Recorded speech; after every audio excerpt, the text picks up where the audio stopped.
So guys, উল্টো রথের দিন আমাদের হরিরামপুরে ঠিক কী হয়েছিল আজকে আমি তোমাদেরকে সেটাই দেখাবো।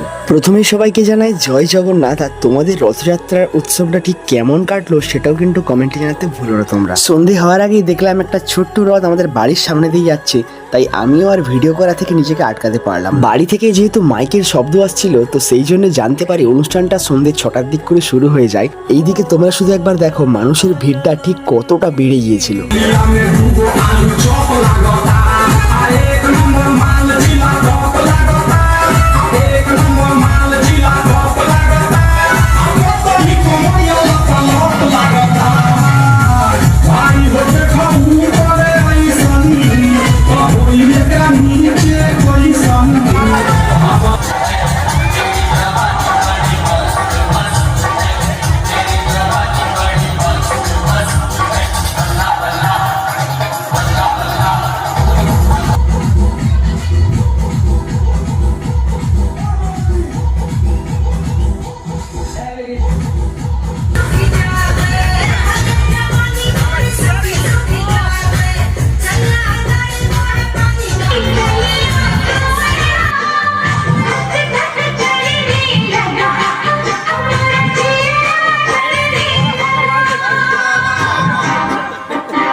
তার কিছুক্ষণ পরে ওই রাত 10টার দিক করে আমাদের রথ টানা শুরু হয়ে যায়। আর যেহেতু এটা ছিল উল্টো রথ, রথের গতিটাও কিন্তু প্রচুরই ছিল টানা।